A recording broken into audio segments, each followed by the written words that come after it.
आत्मीय भाई और बहनों, आपको पुस्तक परिवर्तन के महान क्षण केडी 6 क्रांति धर्मी युग साहित्य लेखक पंडित श्री राम शर्मा आचार्य पढ़कर सुनाता हूँ। आइए सुनते हैं।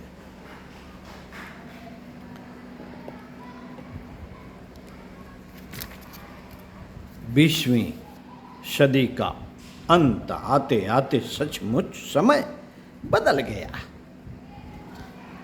गया है। कभी संवेदनाएं इतनी समर्थता प्रकट करती थीं कि मिट्टी के द्रोणाचार्य एकलव्य को धनुष विद्या में प्रवीण पारंगत कर दिया करते थे। मीरा के कृष्ण उसके बुलाते ही साथ नृत्य करने के लिए आ पहुंचते थे। गांधारी ने पतिव्रत भावना से प्रेरित होकर आंखों में पट्टी बांध ली थी और आंखों में इतना प्रभाव भर लिया था कि दृष्टिपात करते ही दुर्योधन का शरीर अष्ट धातु का हो गया था। तब शाप वरदान भी शस्त्र प्रहारों और बहुमूल्य उपहारों जैसा काम करते थे। वह भाव संवेदनाओं का चमत्कार था। वह भाव संवेदनाओं का चमत्कार था। उसे एक सच्चाई के रूप में देखा और हर कसौटी पर सही पाया जाता था। अब भौतिक जगत ही सब कुछ रह गया है। आत्मा तिरोहित हो गई।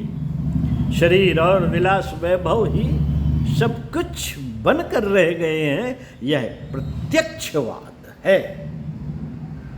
यह प्रत्यक्षवाद है जो बाजीगरों की तरह हाथों में देखा और दिखाया जा सके वही सच, और जिसके लिए गहराई में उतरना पड़े, परिणाम के लिए प्रतीक्षा करनी पड़े, वह झूठ। आत्मा दिखाई नहीं देती। परमात्मा को भी अमुक शरीर धारण किए अमुक स्थान पर बैठा हुआ और अमुक हलचलें करते नहीं देखा जाता। इसलिए उन दोनों की ही मान्यता समाप्त कर दी गई। भौतिक विज्ञान चूंकि प्रत्यक्ष पर अवलंबित है, उतने को ही सच मानता है जो प्रत्यक्ष देखा जाता है। चेतना और श्रद्धा में कभी शक्ति की मान्यता रही होगी, पर वह अब इसलिए अविश्वस्त हो गई कि उन्हें बटन दबाते ही बिजली जल जाने या पंखा चलने लगने जैसी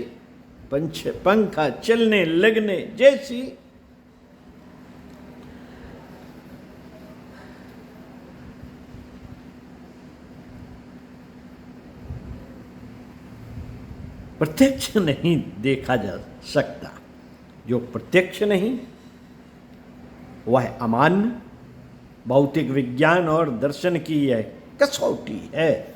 इस आधार पर परिवर्तन का लाभ तो यह हुआ कि अंधविश्वास जैसी मूढ़ मान्यताओं के लिए गुंजाइश नहीं रही, और हानि यह हुई कि नीतिमत्ता, आदर्शवादिता, धर्म धारणाओं को भी अस्वीकार कर दिया गया। इसलिए मानवीय गरिमा के अनुरूप अनुशासन भी लगभग समाप्त होने जा रहा है।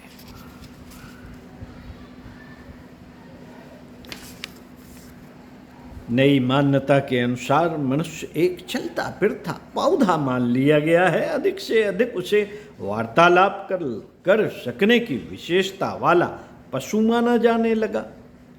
प्राणी वध में जिस निर्दयता और निष्ठुरता का आरोपण कर लोग अनुचित और अधार्मिक माना करते थे, वह अब असमंजस का विषय नहीं रह सकेगा। ऐसा दिखता है कद्दू बैगन की तरह किसी भी पशु पक्षी को मांसाहार के लिए प्रयुक्त किया जा सकता है। दूसरे की पीड़ा जब हमें स्वयं को अनुभव नहीं होती और सामिष्ट आहार में अधिक प्रोटीन होने और अपने शरीर को लाभ मिलने की बात प्रत्यक्षवादी कहने लगें तो कोई प्राणीवध को इसलिए क्यों अस्वीकार करे कि उसके कारण नीति का अनुशासन बिगड़ता है तथा भावनाएं विचलित होती हैं। ठीक यही बात अन्य मानवीय मर्यादाओं के संबंध में भी है। अपराधों के लिए द्वार इसलिए खुला कि उसमें मात्र दूसरों की हानि होती है। अपने को तो तत्काल लाभ उठाने का अवसर मिल जाता है। अन्य विचारों में भी पशु प्रवृत्तियों को अपनाए जाने के संबंध में जो तर्क दिए गए और प्रतिपादन प्रस्तुत किए गए हैं, उन्हें देखते हुए यौन सदाचार के लिए भी किसी पर कोई दबाव नहीं पड़ता। जब इस संबंध में पशु सर्वथा स्वतंत्र हैं तो मनुष्य के लिए ही क्यों इस संदर्भ में प्रतिबंध होना चाहिए।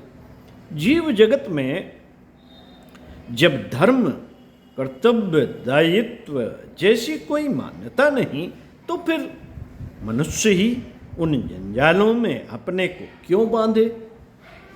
जब बड़ी मछली छोटी मछली को खाती है तब बड़ी चिड़िया को छोटी चिड़ियों पर आक्रमण करने में कोई हिचक नहीं होती।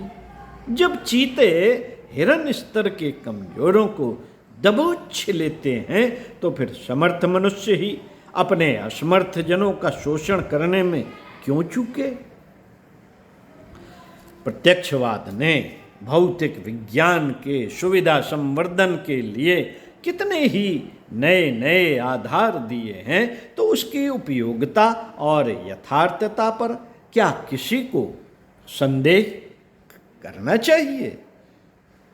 यदि आत्मा, परमात्मा, कर्म, कर्तव्य, पुण्य, परमार्थ जैसी मान्यताओं के आधार पर कोई लाभ हाथों हाथ नहीं मिलता तो व्यर्थ ही उन बंधनों को क्यों माना जाए जिनके कारण अपने को तो तात्कालिक घाटे में ही रहना पड़ता है। समर्थों को इसके कारण संत्रस्त और शोषण का शिकार बनना पड़ता है। पंडित श्री राम शर्मा आचार्य साथियों, इसी विषय को आगे बढ़ाते हुए इसी पुस्तक के पृष्ठ 5 से पढ़कर सुनाएंगे। विज्ञान और प्रत्यक्षवाद ने क्या सचमुच हमें सुखी बनाया है? आइए सुनते हैं अगले वीडियो में। ओम शांति।